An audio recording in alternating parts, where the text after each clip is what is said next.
চায় হাজরাতের অনুসরণে আরশ কুরসি লৌহ কালাম না চাইতে পেয়েছে সে হাজরাতের অনুসরণে আরশ কুরসি লৌহ কালাম না চাইতে পেয়েছে সে। সুবহানাল্লাহ পড়েন। এজন্য আল্লাহ বললেন, নবী আপনাকে আমি গোটা বিশ্বের মানুষের জন্য রহমত করে পাঠালাম, আবার আপনার চরিত্রটা গোটা বিশ্বের মানুষের জন্য আমি মডেল করে দিলাম। আল্লাহু আকবার। ওয়া ইন্নাকা লাআলা খুলুকিন আযীম। ও নবী, চমৎকার একটা চরিত্রের উপরে আমি আপনাকে প্রতিষ্ঠিত রেখেছি।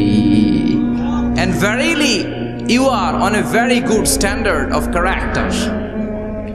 ও নবী, আপনার চরিত্রটা বড় সুন্দর। আপনার চরিত্রের মতো গোটা বিশ্বের কারো চরিত্র হতে পারে? পা থেকে মাথা পর্যন্ত বিশ্বনবীর চরিত্রে একটা কালো দাগ বসানোর মতো ক্ষমতা কারো আছে নাকি? কারণ বিশ্বনবীর চরিত্র হলো কোরআনের চরিত্র। মা আয়েশাকে বলা হলো, মা আমাদের পেয়ারা নবীর চরিত্র কেমন ছিল আমাদেরকে বলে শোনান। মা আয়েশা বললেন, ও সাহাবীরা, বিশ্বনবীর চরিত্র ছিল কোরআনের চরিত্র। কানা খুলুকুহু আল কোরআন। বিশ্বনবীর চরিত্র ছিল কোরআনের চরিত্র। পুরো কোরআনে 30 পারাতে থিওরিটিক্যালি যা বলে শোনানো হয়েছে, বিশ্বনবীর জীবনীতে চরিত্রে প্র্যাকটিক্যালি ওই সব কিছু করে দেখানো হয়েছে।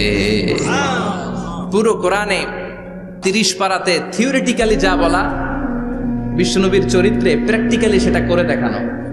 সুবহানাল্লাহ বাড়িতে যে বলেন। আবার বিশ্বনবীর আরেক স্ত্রী উম্মে সালামা বলতেন, ইনদামা ইয়ামশি রাসূলুল্লাহি আলাল আরদি কাআন্নাল কুরআনা ইয়ামশি আলাইহি। যখন বিশ্বনবী রাস্তার উপর দিয়ে হেঁটে যেত, মনে হয় কোরআন শরীফটা রাস্তার উপর দিয়ে হেঁটে হেঁটে যায়। কোরআনুল কারীম রাস্তা দিয়ে হেঁটে হেঁটে যাচ্ছে, মনে হচ্ছে যে এটা বিশ্বনবী নয়, এটা জীবন্ত কোরআন। পড়েন আল্লাহু আকবার। এজন্য এই নবীকে আল্লাহ এমন স্ট্যাটাস দিয়েছেন, পৃথিবীর কোন নবীকে তেমন স্ট্যাটাস দিয়েছে নাকি? এই নবীকে আল্লাহ এমন মর্যাদা দিয়েছে, গোটা বিশ্বের কাউকে এমন মর্যাদা দিয়েছে নাকি? এমন কিছু গুণাবলী, ক্যারেক্টারিস্টিক্স আল্লাহ বিশ্ব নবীকে দিয়েছে, পৃথিবীর কোন নবীকে সেগুলো দেয় নাই। সুবহানাল্লাহ। খুশি না বেজার? খুশি তো সবাই। কি দিয়েছেন, কি স্পেশাল এক্সট্রা স্ট্যাটাস আল্লাহ তাআলা বিশ্ব নবীকে দিয়েছেন আমরা শুনি। এক নাম্বার স্ট্যাটাস হলো সাহিবু শাক্কি সাদর। বিশ্ব নবীর সিনা চাক হয়েছে, পৃথিবীর কোন নবীর সেটা হয় নাই। সুবহানাল্লাহ। 2 বার হয়েছে এটা বিশ্ব নবীর জীবনে। হালিমাতুস সাদিয়ার বাড়িতে যখন দুধ পান করতে গিয়েছিল তখন হয়েছিল, আবার মেরাজের রাতে হয়েছিল। উম্মে হানির ঘর থেকে চলে সাইয়েদনা জিবরাইল বিশ্ব নবীকে হাতিমে কাবায় শুইয়ে দিলেন। এরপর গলার নিচ থেকে শুরু করে নাভি পর্যন্ত বুকটা কেটে ফেললেন, বিশ্বনবীর হৃদয়টাকে বের করলেন, জামজামের পানি দিয়ে ধৌত করলেন, আবার পেটের ভেতরে হৃদয়টাকে ঢুকিয়ে দিলেন। দিস ইজ কল্ড শাক্কে সাদার। উর্দু ফার্সিতে বলে সিনা চাক, ইংরেজিতে বলে ওপেন হার্ট সার্জারি। সুবহানাল্লাহ পড়বেন না? আমাদের অনেকের ওপেন হার্ট সার্জারি হয় না, গলা থেকে নাভি পর্যন্ত কাটা, সেলাই করে দিলে আবার বাঁচে। এটা বিশ্বনবীর সিনা চাক থেকে আবিষ্কার হয়েছে। পড়েন আল্লাহু আকবার। যে সমস্ত সাহাবারা বিশ্বনবীকে খালি গায়ে দেখেছে, উদম গায়ে দেখেছে, তারা বর্ণনা করেছে 2টা কাপড় মাঝখান দিয়ে সেলাই করলে যেমনি দাগ দেখা যায়, আমরা বিশ্বনবীর গলা থেকে নাভি পর্যন্ত এরকম সেলাইয়ের দাগ দেখতে পেয়েছি। শাক্কুস সাদর, special status of the last Messenger Muhammad সাল্লাল্লাহু। আর কোন নবীকে আল্লাহ এটা দেয় নাই। খুশি না বেজার? আবার উনি হলেন সাহিবুল মেরাজ। উনার মেরাজ হয়েছে, আর কোন নবীর হয়েছে নাকি? কথা বলেন। বিশ্বনবীর হৃদয়টা বড় ভাঙা, কলিজার টুকরা স্ত্রী খাদিজা নাই, যাকে সবচেয়ে ভালোবাসতেন, সবচেয়ে প্যার করতেন, যাকে মাহাব্বাত করতেন। এবং সাইয়েদাতুনা খাদিজার জন্য বিশ্বনবী মা আয়েশাকে ধমকও দিয়েছেন। সাইয়েদাতুনা খাদিজার কথা যখন বিশ্বনবী বলে বেড়ায় মা আয়েশার কাছে, খাদিজার কথা বললে মা আয়েশা বলতেন, ও নবী, কোন জাহিলি যুগে এক বুড়ি মহিলার সাথে আপনার বিয়ে হয়েছিল, মরে গিয়েছে, কবরে শুয়ে আছে, ওই মহিলার পরে কত সুন্দরী সুন্দরী নারীরা আমরা আপনার ঘরে আসলাম, তারপরে ওই বুড়ির কথা আমাদেরকে বলেন কেন?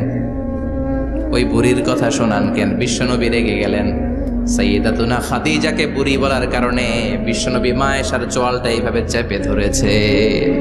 কোনোদিন স্ত্রীর গায়ে হাত তোলেননি, শুধু এই একবার খাদিজাকে বুড়ি বলার কারণে মা আয়েশার থুতনি চেপে ধরেছিলেন। আল্লাহু আকবার। আবার বিশ্বনবী বলতেন, রুজিকতু হুব্বাহা, খাদিজার ভালোবাসা আল্লাহ আমার হৃদয়ে ঢুকিয়ে দিয়েছে। আবার বিশ্বনবী দোয়া করলে বলতেন, ও আল্লাহ, ওই কিয়ামতের ময়দানে যেদিন বন্ধু বন্ধুরে চিনবে না, বাবা ছেলের চিনবে না, মা তার মেয়ের চিনবে না, পীর সাহেব মুরিদরে চিনবে না, মুরিদ পীর সাহেবরে চিনবে না, ওই কঠিন দিনে যেন আমি আমার কলিজার টুকরা খাদিজারে ভুলে না যাই। ওই কঠিন দিনে আমি যেন আমার খাদিজারে চিনতে পারি। সুবহানাল্লাহ। তার মানে ভালোবাসা বেশি না কম? সাইয়্যিদাতুনা খাদিজা ইন্তেকাল করলেন, জাবালে হাজুনের পাশে ওনার কবর। যারা হজ উমরা করতে গিয়েছেন দেখেছেন না, মক্কা একটা কবর আছে, এটা মাকবারাতুল মা'লা। মা'লা, কিন্তু এটারে বাংলাদেশিরা বলে জান্নাতুল মুআল্লা। কি বলে? এটারে জান্নাতুল মুআল্লা বলবেন না, কারণ এই কবরস্থানে অনেক কাফির মুশরিকেরও কবর আছে, তো ওদের কবরস্থান কি জান্নাত হতে পারে? এটাকে মাকবারা বলবেন। মাকবারা মা'লা বা মুআল্লা, আর মদিনায় হচ্ছে মাকবারাতুল বাকিয়া। মুআল্লা কবরস্থান মক্কায়, আর বাকি কবরস্থান মদিনায়। এর পাশে বিশাল এক পাহাড়, হেরেম শরীফ থেকে দেখা যায় জাবালে হাজুন, এর পাদদেশে বিশ্বনবী নিজ হাতে সাইয়্যিদাতুনা খাদিজাকে কবর দিয়েছেন।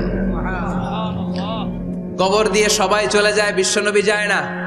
দাঁড়িয়ে দাঁড়িয়ে কাঁদতে লাগলেন। সাইয়েদনা আবু বকর বলে, নবী চলেন ঘরে ফিরে যাই। বিশ্বনবী বললেন, তুমি যাও, আমি যাব না। যেই মহিলাটাকে এইমাত্র কবর দিলাম সাধারণ মহিলা না, আমার বিপদের দিনের সঙ্গিনী খাদিজা।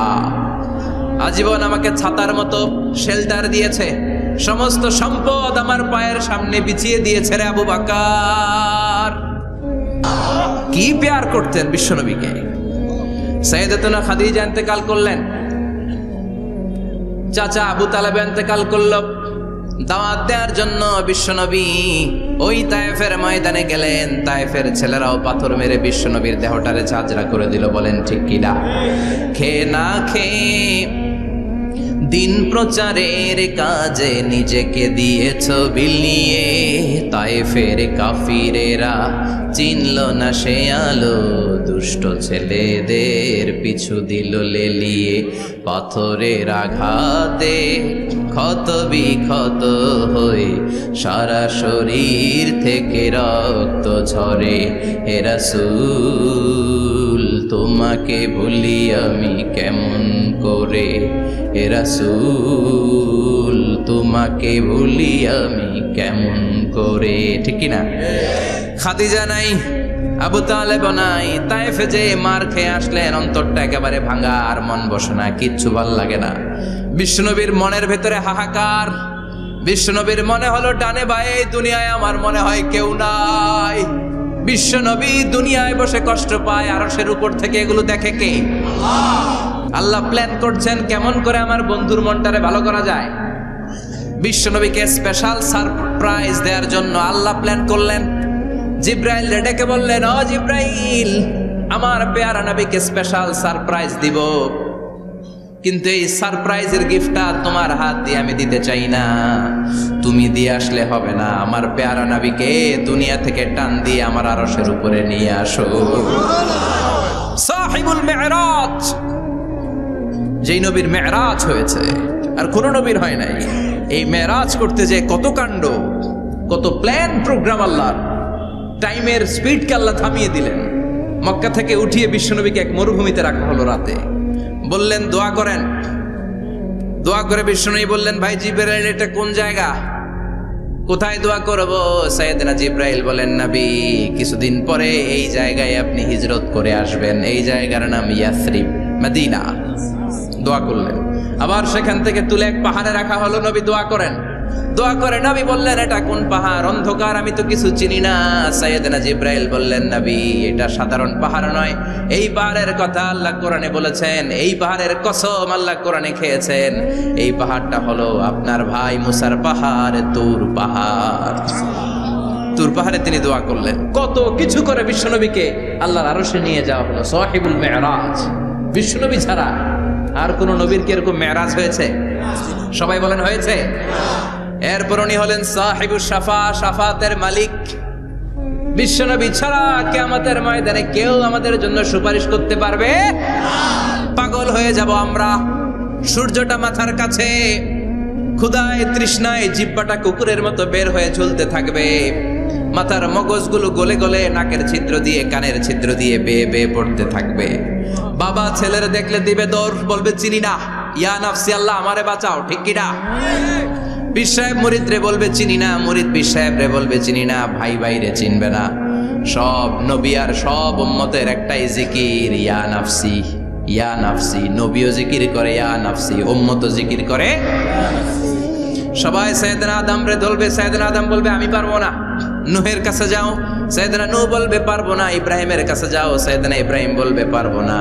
মুসা আলাইহিস সালামের কাছে যাও, মুসা আলাইহিস সালাম বলবেন পারবো না। ঈসা আলাইহিস সালামের কাছে যাও, সাইয়েদনা ঈসা আলাইহিস সালাম বলে এত জায়গায় ঘুরে লাভ নাই, জায়গা মতো যাও মিয়া, জায়গা মতো যাও। মাকামে মাহমুদে বিশ্বনবীকে সেজদায় পড়ে থাকতে দেখবা।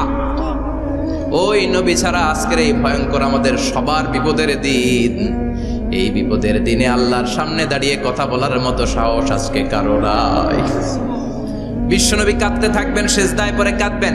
সবার জিকির ইয়া নাফসি ইয়া নাফসি, বিশ্বনবীর জিকির ইয়া উম্মতি। কাঁদতে কাঁদতে নবী আমার বেহুশ, সবাই বিশ্বনবীর চারদিকে দাঁড়িয়ে থাকবে গোল হয়ে।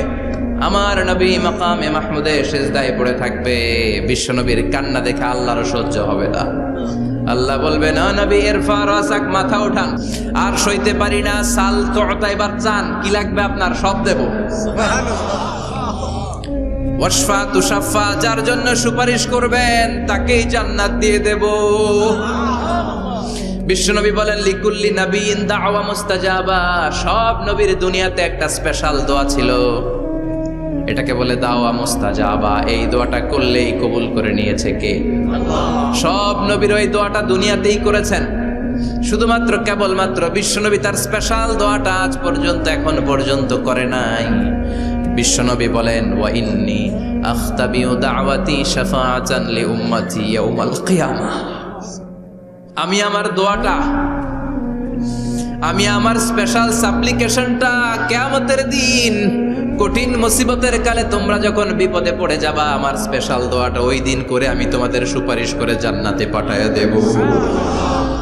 বিশ্বনবী আমাদের মডেল, ঠিক কিনা? সবাই একমত? দ্বিমত নাই কেউ? অন্য কেউ আমাদের মডেল নাই? শাহরুখ খান, আমির খান, সালমান খান, কেউ আমাদের মডেল না। আমাদের মডেল হচ্ছে বিশ্বনবী, ঠিক কিনা? এজন্য আসুন বিশ্বনবীর জীবনী থেকে কিছু মেসেজ আমরা নেই, কিছু শিক্ষা আমরা নেই, যাতে করে জীবনটাকে এনলাইটেন করা যায়, আলোকিত করা যায়। আমরা এই মাহফিলগুলোতে এসেছি আলোকিত হতে, নাকি আলোকিত মানুষ হয়ে ফিরে যাব। এসে কিছু স্লোগান দিব, হুজুরের চেহারা দেখবো, হুজুরের সাথে মুসাফা করার জন্য, নো নো ওয়ে, এগুলোর জন্য মাহফিল নয়। Consider this program as a class, as a seminar. স্পিকাররা আসবে, কোরআন সুন্নাহর আলোকে কথা বলবে, এগুলো আমরা শুনবো, নোট ডাউন করব, মানার চেষ্টা করব, ঠিক কিনা?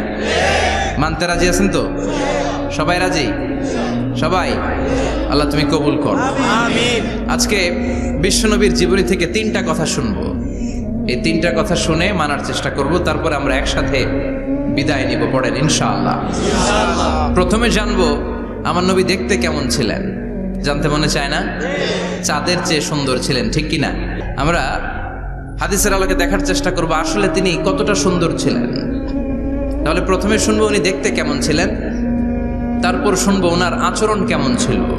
দেখতে কেমন ছিলেন মানে বাহিরটা কেমন, আর আচরণ মানে ভিতরটা কেমন, ঠিক কিনা? 3 নম্বরে আমরা শুনবো ওনার মেধা, বুদ্ধি, ইন্টেলেকচুয়াল ক্যাপাসিটি কেমন ছিল। কষ্ট হয়ে যাচ্ছে না তো? আলোচনা কঠিন মনে হচ্ছে? তাহলে প্রথমে শুনবো ফিজিক্যাল ক্যারেক্টারিস্টিক্স, তারপরে শুনবো বিহেভিয়ারিয়াল ক্যারেক্টারিস্টিক্স, এন্ড ফাইনালি আমরা শুনবো ইন্টেলেকচুয়াল ক্যারেক্টারিস্টিক্স। প্রথমে শুনবো দেখতে কেমন, তারপরে শুনবো আচরণ কেমন, এরপরে শুনবো বুদ্ধি কেমন, পড়েন ইনশাআল্লাহ। শুনতে রাজি আছেন তো? প্রথম পয়েন্টে আমরা শুনবো আমার নবী দেখতে কেমন ছিলেন। বিশ্বনবী ঈসা ইসলাম দেখতে অনেক সুঠাম একজন মানুষ ছিলেন, শক্তিশালী একজন পুরুষ ছিলেন, অসাধারণ একজন পার্সোনালিটি ছিলেন, ঠিক কিনা? উনি এত শক্তিশালী ছিলেন, বিশ্বনবী বলতেন আমার ডান হাতের ভেতরে আল্লাহ জান্নাতের 40 জনের শক্তি ঢুকিয়ে দিয়েছে। উনি মক্কার সবচেয়ে বড় কুস্তিগির রুকানাকে ধরে মাটিতে 3 বার আছাড় মেরেছেন। শক্তি বেশি না কম? সুবহানাল্লাহ পড়বেন না? বিশ্বনবী সাল্লাল্লাহু আলাইহি ওয়াসাল্লাম অলওয়েজ ফিট থাকতেন। ওয়া কানা কাফফুহু আলিয়ানু মিনাদ দিবাজ। বিশ্বনবীর হাত, এই হাতের তালু রেশমের কাপড়ের চেয়ে বেশি সফট ছিল। Softer than silk, softer than silk, সিল্কের চাইতে বেশি সফট। সিল্কের কাপড় চিনেন না? জর্জেটের কাপড় ধরতে কোমল লাগে, মোলায়েম লাগে। বিশ্বনবীর হাতের তালু এর চাইতে মোলায়েম। এই জন্য এই মোলায়েম হাত যদি কেউ মুসাফা করার সুযোগ পাইতো, কেউ আর হাত ছাড়তে চাইতো না। আর বিশ্বনবীর অভ্যাস ছিলেন, বিশ্বনবী কারোর সাথে মুসাফা করলে, যার সাথে মুসাফা করেছেন উনি হাত টেনে না নিলে বিশ্বনবী ওনার হাত টেনে নিতেন না। আল্লাহু আকবার পড়বেন না? কি অসাধারণ ব্যক্তিত্ব ছিল। হাতের তালু ছিল সফটার দেন সিল্ক। ওয়া কানা রাবাআতাম মিনাল কওম লাইসা বিত-তাবিল ওয়ালা বিল কাসীর। বিশ্বনবী দেখতে একজন মাঝারি গড়নের লোক ছিলেন, খুব লম্বাও না, খুব খাটোও না। খুব বেশি লম্বাদেরকে ভাল লাগে? কথা বলে তাকাইতে গেলে টুপি পরে যাওয়ার সম্ভাবনা আছে। খুব খাটো যারা, এদেরকেও কিন্তু দেখতে অতটা ভাল লাগে না। বিশ্বনবী ছিলেন ব্যালেন্সড, মাঝারি ধরনের। লাইসা বিত-তাবিল ওয়ালা বিল কাসীর। কিভাবে আল্লাহ চুজ করেছেন ওনার পেয়ারা হাবিবকে, পড়েন সুবহানাল্লাহ। ওয়া কানা আযহারাল লাউন। ফর্সা রঙের মানুষ ছিলেন, ব্রাইট কালার। কি কালার? Bright colour. সিভি যারা লিখেন কারিকুলাম ভিটা, ওইখানে স্কিন কালার লিখতে হয়। আপনি কি ফর্সা না কালো? কালো হলে ব্ল্যাক কালার, ফর্সা হলে ব্রাইট কালার। বিশ্বনবী ছিল ব্রাইট কালার, ফর্সা রঙের মানুষ। কতটা সুন্দর ছিলেন! অনেকে বলে সাইয়েদনা ইউসুফ আলাইহিস সালাম বেশি সুন্দর। না না, বিশ্বনবী সাইয়েদনা ইউসুফ আলাইহিস সালামের চেয়ে অনেক গুণ বেশি সুন্দর ছিলেন। বিশ্বনবী বলতেন আনা মালিহুন ওয়া আখি ইউসুফু সাবিহুন। আমি বিশ্বনবী মালিহ। আলেম যারা আছেন উত্তর দেন আরবিতে। মিলহুন মানে কি? লবণ। তার মানে মালিহ মানে লাবণ্যময়। বিশ্বনবী লাবণ্যময় সুন্দর ছিলেন, আর ইউসুফ আলাইহিস সালাম সাদা সুন্দর ছিলেন। এদিকে লাবণ্যময়, এদিকে সাদা, কোনটা ভাল লাগবে? কথা কন। তার মানে বিশ্বনবীর গায়ের স্কিন ছিল ব্রাইট কালার, ফর্সা রঙের মানুষ ছিলেন, মাঝারি সাইজের মানুষ ছিলেন, 6 প্যাকের মানুষ ছিলেন। ওয়া কুবিদা ওয়া লাইসা ফি রাসিহি ওয়া লিহিয়াতিহি 20 শাআরা বাইদা। ইন্তেকালের আগে দাড়ি আর চুল মিলে 20টা দাড়ি চুলের বেশি পাকে নাই। সুবহানাল্লাহ পড়বেন না? দাড়ি আর চুল মিলে মোট পাকছিল কয়টা? অনেকে বলে হুজুর স্বপ্নের ব্যাখ্যা দেন। কি স্বপ্ন দেখেছেন? তিনি বললেন আমি স্বপ্নে দেখেছি একজন লোক আল্লাহ রাসূলের কবর থেকে উঠে এসেছে। তাই নাকি? উনি জানতে চাচ্ছে যে এটা আল্লাহ রাসূল কিনা। আমি বললাম চেহারা কেমন দেখেছেন? বলে হুজুর আমি দেখলাম ধবধবে সাদা দাড়ি, ধবধবে সাদা চুল। তার মানে উনি কি আল্লাহ রাসূলকে দেখেছে? না, আল্লাহ রাসূলের ধবধবে সাদা চুল ছিল না, ধবধবে সাদা দাড়ি ছিল না। ইন্তেকালের আগে দাড়ি আর চুল মিলে পাকছিল কয়টা? কোম্পানিগঞ্জের ভাইয়েরা মনে থাকবে? দাড়ি আর চুল মিলে পেকেছিল কয়টা? কুলুশ শাআর ইলা শাহমাতাইল উযুন। এবার শুনি বিশ্বনবীর চুল কেমন ছিল। বিশ্বনবীর চুল মাঝে মাঝে এই কানের লতি বরাবর আসতো। ইলা শাহমাতাইল উযুন মানে বড় চুল রাখতেন। হেয়ার কাটটা ছিল লং হেয়ার কাট, মাঝে মাঝে কানের লতির মাঝামাঝি, আর কখনো কখনো কাঁধ বরাবর। ইলাল মানকিবাইন, 3 সিস্টেমে রাখতেন। কানের মাঝ, কানের লতি, কাঁধ বরাবর। ইয়াংরা মহা খুশি যে বড় চুল রাখার দলিল পাইছে। সুন্নতের নিয়তে রাখতে হবে, একটা ভদ্র কাটিং হইতে হবে। আর ইউনিভার্সিটি আর স্কুলের স্টুডেন্ট হলে ইউনিভার্সিটির ড্রেস কোড, হেয়ার কাট মেনে চলতে হবে, ঠিক কিনা? আর সুন্নাতের নিয়তে যদি রাখতে চাও একটা ভদ্রতা থাকতে হবে, একটা সৌন্দর্য থাকতে হবে। ইদানিং অনেক ছেলেরা খুব অদ্ভুত কাটিং দেয়, এই হেয়ার কাটগুলো নিষিদ্ধ। একটা হেয়ার কাট আছে কাজাহ, নাহা রাসূলুল্লাহি আনিল কাজাহ, বিশ্বনবী কাজাহ কাটিং দিতে নিষেধ করেছেন। কাজাহ মানে চুলের কিছু অংশ ট্রিম করে চামড়ার সাথে লাগানো, কিছু অংশ বড় বড় এরকম আছে না নাই? এটারে আমি বলি ঘোড়া কাটিং। কি কাটিং? ঘোড়া কাটিং। ঘোড়ার মাথায় এরকম লম্বা চুল আছে না নাই? কেউ যদি এখানে থেকে থাকো মাইন্ড করো না, নেক্সট ডে আর এই হেয়ার কাট নিবা না, ঠিক কিনা? রাজি আছি তো? আমার যুবকরা পছন্দ করে বেশি, আমিও পছন্দ করি ওদেরকে খুব বেশি। ওরা আমার কথা বুঝে বেশি, আমিও ওদের হৃদয়ের কথা বুঝি বেশি, এজন্য এগুলো ভালোবেসে বলি। যদি কেউ নিয়ে থাকো এই নিষিদ্ধ হেয়ার কাট, সামনে আর নিবা না, ইনশাআল্লাহ। পড়ো আর জোরে ইনশাআল্লাহ। আরিদুস সদর, বুকটা ছিল প্রশস্ত। ওয়াকানা বাইনা কাতিফাইহি খাতামুন নবুওয়া, আর পিঠের মধ্যে কাজিররিল হাজালা, কবুতরের ডিমের মতো একটা মাহরুন নবুওয়া ছিল। উনি যে শেষ নবী, উনি যে প্রফেট, দ্য লাস্ট মেসেঞ্জার, এটা প্রমাণ আল্লাহ সিল মেরা দিছে বাম দিকের কাঁধে, ডান দিকে না। কোন দিকে? সাহাবারা যারা এটা দেখেছেন তারা বলেছেন যে আমরা দেখেছি এর মধ্যে কিছু চুলও ছিল, একটু লালচে ছিল, একটু উঁচু ছিল। একদিন বিশ্বনবী বললেন, বান্দার কোনো হক আল্লাহ কোনোদিন ছেড়ে দেয় না। আল্লাহর হক আল্লাহ মাফ করে, বান্দার হকের মাফ নাই। যদিও আমি নবী, আমার উপর যদি কোনো হক থাকে বলো, আমি দিয়ে দেব। কোনো সাহাবী দাঁড়ায় না। এক সাহাবী দাঁড়িয়ে বললেন, নবী, যুদ্ধের ময়দানে চাবুক চালানোর সময়, লাঠি চালানোর সময় এক কাফেরকে মারতে যে আপনার লাঠির বাড়ি আমার পিঠের মধ্যে পড়েছে। আপনি যেহেতু এই কেসাসটা আদায় করতে চান, আপনার পিঠে আমি লাঠির বাড়ি মেরে এটারে শোধবোধ করে দিতে চাই। সাইয়েদনা ওমরে ফারুক হাতের জামা এরকম করতে শুরু করছে, আয় এদিকে আয়, তোরে শোধবোধ করাই। বিশ্বনবী বললেন, ওমর রাখো, এটা বান্দার হক, মিটাতে দাও। বিশ্বনবী বললেন, আসো তুমি এসে আমার পিঠে লাঠি দিয়ে চাবুক দিয়ে বাড়ি মারো। সাহাবী বলে, ও নবী, তখন দুর্ভিক্ষের সময়ের যুদ্ধ ছিল, আমাদের গায়ে জামা ছিল না। যখন আপনি আমার চাবুকটা পিঠের মধ্যে মেরেছেন, আমার পিঠে তখন জামা ছিল না।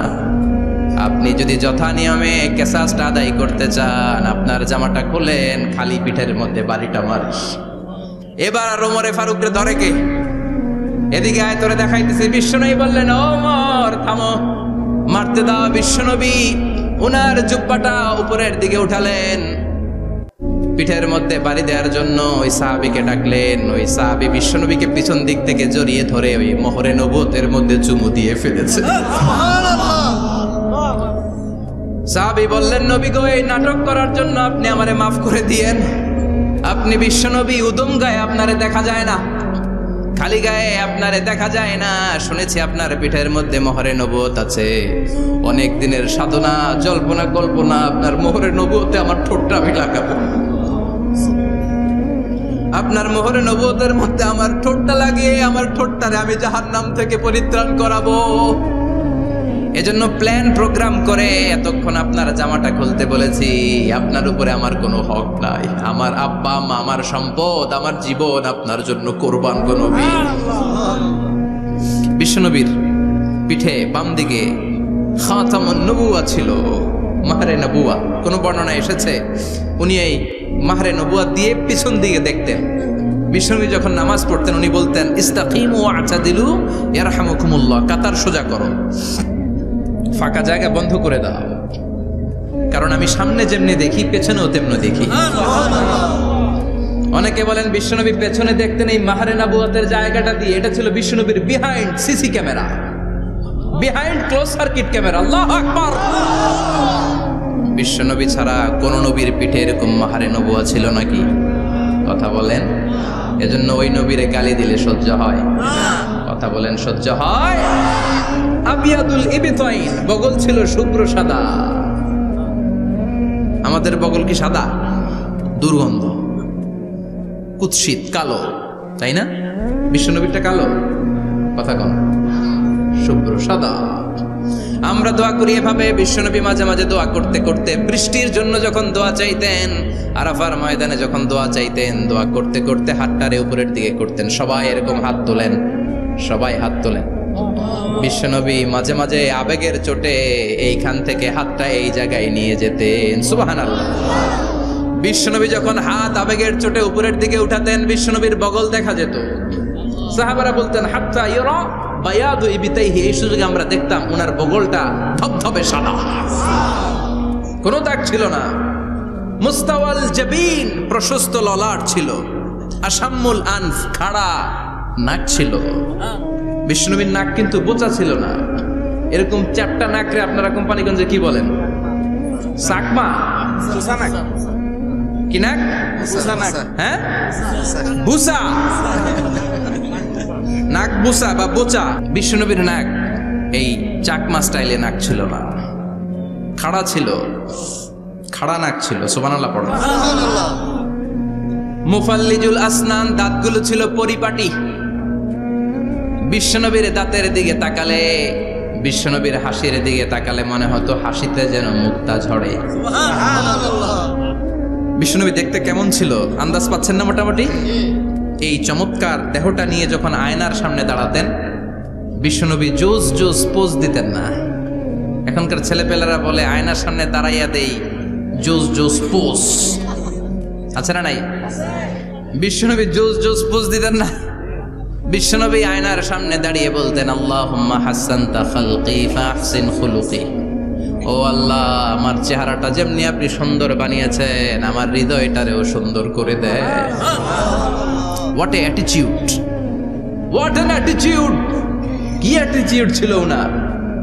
আমরা আয়নার সামনে সেজে পড়ে দাঁড়ালে চুলকে সাইজ করি, পাং করি, স্টাইল করে ডিজাইন করি। বিশ্বনবী সুন্দর চেহারাটা নিয়ে যখন আয়নার সামনে দাঁড়াতেন বলতেন আল্লাহ আমার চেহারাটা যেমনি সাদা হৃদয়টারেও সাদা করে দেন।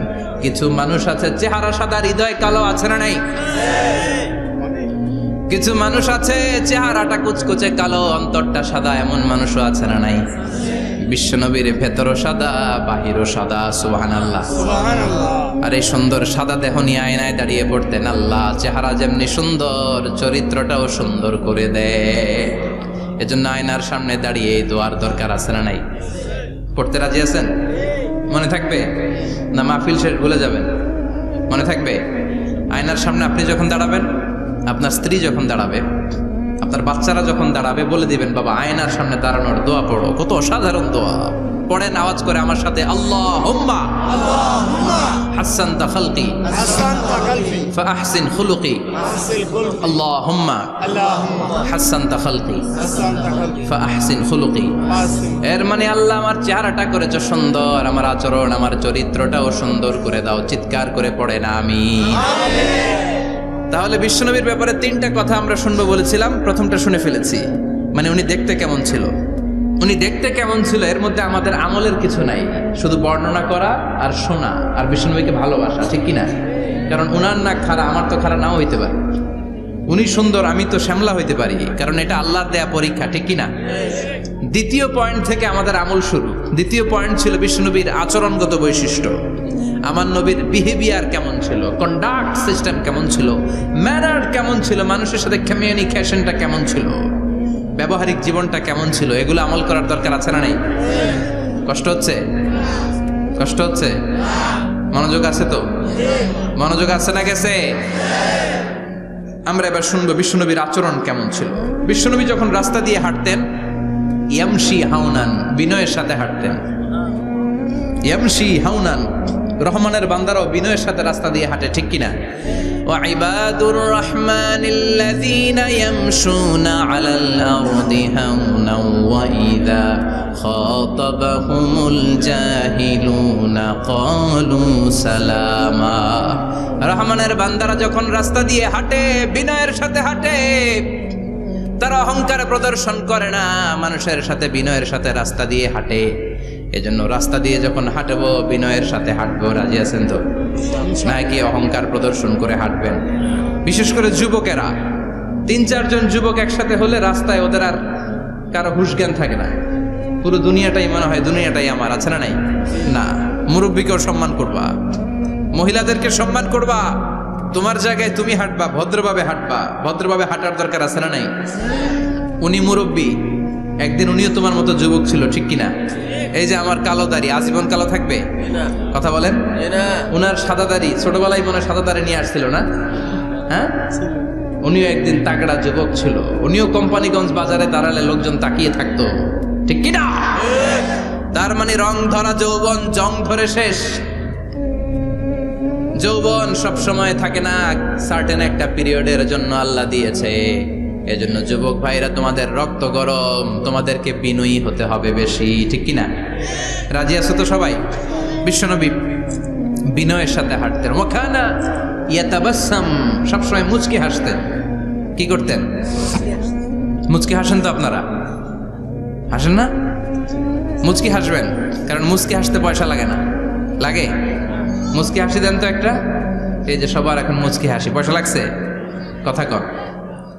তাবাসসুমুকা ফি ওয়াজহি আখিকা সাদাকা, you would smile to your brother, it's a charity. তুমি তোমার ভাইয়ের দিকে তাকিয়ে যে মুচকি হাসবে, এতেও সদকা দেওয়ার সওয়াব হয়ে যাবে। বিশ্বনবী সব সময় মুচকি হাসতেন। হাসি তিন ধরনের, তাবাসসুম, দিহক, কাহকাহা। কাহকাহা মানে অট্ট হাসি, আলিফ লাইলার দত্তরা যেমন হাসি দেয় ওই হাসি। এটা নামাজের মধ্যে কেউ দিলে নামাজও শেষ, ওযুও শেষ।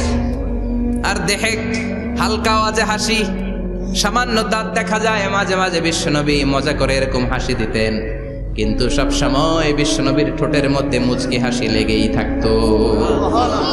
তাহলে আমরা বিনয়ের সাথে হাঁটবো, নাম্বার 1। নাম্বার 2, সবসময় মুচকি হাসবো। রাজি আছেন? ঘরে যেই স্ত্রীকে একটা মুচকি হাসি দিবেন, আজকে রাতেই দিবেন, যেই একটা মুচকি হাসি। রাজি আছেন? হ্যাঁ? ভালোবাসা বাড়াই দিবে কে? কথা কয় না। ভালোবাসার কথা আসলে আওয়াজ কমে যায়। ভালোবাসার কথাও কোরআনে আছে না নাই? আল্লাহু আকবার। আল্লাহ দাম্পত্য জীবনের ভালোবাসা তুমি বাড়িয়ে দাও। আমিন। ইযাল তাফাতা ইলতাফাতা জামিআন, ইযাল তাফাতা ইলতাফাতা জামিআন। বিশ্বনবীর যদি ডানে বায়ে কোথাও তাকানোর দরকার হতো, উনি আর চোখে তাকাতেন না। অনেকে এইভাবে বসে আছে, ডানে এমনে তাকায়, এমনে আছে না নাই? এইভাবে এমনে তাকায়, আছে না নাই? এভাবে তাকানো যাবে না। বিশ্বনবী ডানে তাকানোর দরকার হলে ইলতাফাতা জামিআন, অ্যাবাউট টার্ন, ঘুরে যেতেন, ঘুরে এইভাবে তাকাতেন। আবার বায়ে তাকানোর দরকার হলে বুকটা নিয়ে, শরীরটা নিয়ে ঘুরে যেতেন, এইভাবে তাকাতেন। সুবহানাল্লাহ পড়বেন না? আর চোখে তাকানো কি ভালো স্বভাব? বিশ্বনবী ইদাল তাফাতা ইলতাফাতা জামিআন, যেদিকে তাকাবেন ওদিকে ফুললি মনোনিবেশ করতেন, তারপরে তাকাতেন। সুবহানাল্লাহ পড়েন। ওয়া কানা মুস্তাহিয়ান, লাজুক ছিলেন, বেশ লাজুক। এখন সমাজে লাজুকতা নাই, লাজ শরম আমরা হারাতে বসেছি, ঠিক কিনা? বিশ্বনবী আসাদ্দু হায়াআন মিনাল আযরা ফি খিদ্রিহা, যেই মেয়েদের বিয়ে হয় নাই, এমন ভার্জিন নারী, কুমারী নারী যারা পর্দার ভেতরে অনেক লাজুক হয়ে বসে থাকে, বিশ্বনবী পর্দার আড়ালের ওই কুমারী নারীদের চাইতেও বেশি লাজুক ছিলেন। এত লাজুক ছিলেন, এত লাজুক ছিলেন, লজ্জা পেলে চেহারাটা বিশ্বনবী লাল হয়ে যেত। ছোট্টবেলায় হালিমাতুস সাদিয়ার বাড়িতে যখন দুধ খেতে গিয়েছিলেন, বিশ্বনবীর দুধমা হালিমাতুস সাদিয়া বলে, এই কুরাইশি মোহাম্মদ ছেলেটাকে কখনো কাঁদতে দেখি নাই। ক্ষুধা লাগলেও কাঁদে না, ব্যথা পেলেও কাঁদে না, শুধু লজ্জাস্থানের জায়গা থেকে কাপড়টা একটু সরে গেলে ছোট্ট মোহাম্মদ চিৎকার দিয়ে ওঠে। কি বুঝে সে? ক্ষুধা লাগলেও কাঁদতো না, ব্যথা পেলেও কাঁদতো না, লজ্জাস্থানের জায়গা থেকে কাপড় সরে গেলে বিশ্বনবী চিৎকার দিয়ে উঠতেন। সুবহানাল্লাহ পড়েন। এজন্য লজ্জা শরমের দরকার আছে না নাই? ইযা লাম তাস্তাহি ফাসনা মা শিতা, যদি লজ্জা শরম না থাকে যা মন চাই তাই করতে পারো। এটা আমাদের বাংলাদেশে ব্যাপক, লাজ শরম কিচ্ছু নাই। এজন্য লাজুকতার বড় দরকার। যেখানে যার বসা দরকার সে সেখানে যাবে। কিয়ামতের আগে যেই লোক যেই চেয়ারে বসার দরকার ওই লোক ওই চেয়ারে বসবে না। এটা হলো কিয়ামতের আলামত। জোরে কোন ঠিক কিনা? সভাপতি হওয়ার যোগ্যতা নাই, সভাপতি হয়, আছে না নাই? সেক্রেটারি হওয়ার যোগ্যতা নাই, সেক্রেটারি হয়, এরকম সমাজে আছে না নাই? নেতা হওয়ার যোগ্যতা নাই, নেতা হয়, আছে না নাই? সবগুলো কিয়ামতের আলামত। আমার বিশ্বনবী এমন লাজুক ছিলেন, বিশ্বনবীর মতো এমন লাজুক নবী আর কেউ ছিল নাকি? কথা বলেন।